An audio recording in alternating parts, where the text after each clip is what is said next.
Cuando la Segunda Guerra Mundial acabó, el mundo era un solar. Las viejas potencias europeas estaban sencillamente destrozadas, y sobre ese enorme vacío de poder flotaba una pregunta: ¿quién iba a poner las nuevas reglas del juego?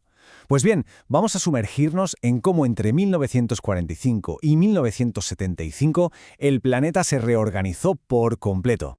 Y la respuesta a esa pregunta llegó rapidísimo. En 1946, Winston Churchill pronunció estas famosas palabras. Y ojo, porque no era solo una frase con gancho, era la descripción perfecta de una nueva realidad. Un continente entero, y muy pronto el mundo, estaba a punto de partirse literalmente por la mitad.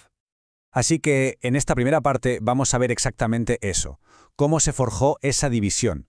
Fue una polarización increíblemente rápida que giró en torno a dos superpotencias con visiones del mundo que no es que fueran diferentes, es que eran antagónicas. A ver, lo que vemos aquí es un choque de trenes en toda regla. Por un lado tenías el sueño americano, democracia, libertad de empresa, la idea de que cualquiera podía triunfar y por supuesto una sociedad de consumo que empezaba a despegar. Y en la otra esquina el modelo soviético, una dictadura férrea del Partido Comunista, una economía planificada desde Moscú, un culto a la personalidad de Stalin casi religioso y bueno, la ausencia de las libertades más básicas. Eran dos proyectos que querían ser universales y esa rivalidad era la semilla de un conflicto totalmente nuevo. Y claro, esta oposición no se quedó en el plano de las ideas, ni mucho menos. En 1947 se convirtió en la política oficial de ambos bandos. Dos discursos, dos doctrinas, que básicamente sellaron el destino del mundo para las siguientes décadas. Vamos a ver qué significaba esto en la práctica.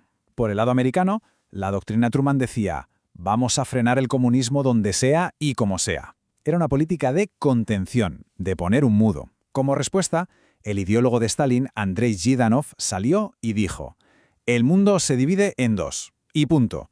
O estás con el imperialismo yanqui o estás con nosotros, los antiimperialistas. No había término medio, era una forma de obligar a todo el mundo a elegir bando. Las líneas de batalla estaban oficialmente trazadas. Vale, ya tenemos el tablero montado. Ahora vamos a ver cómo este choque ideológico se convirtió en una serie de crisis que pusieron al mundo al borde del colapso. La Guerra Fría estaba a punto de ponerse muy caliente. La escalada que vemos aquí es sencillamente aterradora. Primero, en el 48, el bloqueo de Berlín, un pulso en toda regla que partió Alemania en dos. Luego, en el 50, la Guerra de Corea, un conflicto salvaje con más de 1 millón de muertos que demostró que la cosa iba en serio. Para 1961, el muro de Berlín se convirtió en el símbolo físico, de hormigón, de esa división. Y todo esto nos llevó al momento más peligroso de la historia de la humanidad. La crisis de los misiles de Cuba en 1962 fue, sin rodeos, el momento cumbre de la Guerra Fría. De repente, había un régimen prosoviético, el de Fidel Castro, a poquísimos kilómetros de Estados Unidos. La tensión era máxima, y la Unión Soviética decidió jugar una carta que casi acaba con todo. Este número es brutal. Para que nos hagamos una idea, cada uno de los misiles nucleares que los soviéticos instalaron en Cuba era 60 veces más potente que la bomba de Hiroshima. La capacidad de destrucción era total, y estaba a solo minutos de las grandes ciudades americanas. Durante 13 días de octubre, el planeta entero aguantó la respiración. Al final, lo que se impuso fue la lógica del miedo, el miedo a la aniquilación mutua. Kennedy y Khrushchev, a través de canales secretos, consiguieron desactivar la bomba. La URSS retiró los misiles y a cambio Estados Unidos prometió no invadir Cuba y quitar sus propios misiles de Turquía. El mundo había mirado al abismo y había dado un paso atrás. Claro, una experiencia así, tan cercana a la catástrofe, lo cambia todo. Dejó claro que el mundo bipolar tenía sus límites y abrió un espacio para que aparecieran nuevos actores que no estaban dispuestos a ser simples peones en la partida de otros. Y es justo en este momento cuando surge un concepto clave, el tercer mundo. Pero ojo, el término puede engañar. No significaba un tercer puesto en una competición, sino una tercera vía. Eran las naciones de Asia y África, recién salidas del colonialismo, que se negaron en redondo a tener que elegir entre Washington y Moscú. Querían tener su propia voz. Y esto no fue solo una idea, ¿eh? Se organizaron. En 1955, en Bandung, Indonesia, líderes de la talla de Nehru de la India o Nasser de Egipto se juntaron y sentaron las bases de lo que se llamaría el movimiento de países no alineados. Sus principios eran muy claros: soberanía, no meterse en los asuntos de los demás y buscar la paz. Estaban creando, de facto, un nuevo polo de influencia mundial. Pero es que el cambio no venía solo de fuera. Las propias alianzas de las superpotencias, que desde fuera parecían de granito, empezaron a tener fisuras muy serias. Aquello de la lealtad ciega se estaba acabando. Fijaos en estas grietas. Dentro del bloque comunista, la China de Mao le dijo a Moscú que ya no eran los jefes del cotarro y que ellos iban por libre. La represión brutal de la Primavera de Praga demostró que esa unidad se mantenía a base de tanques.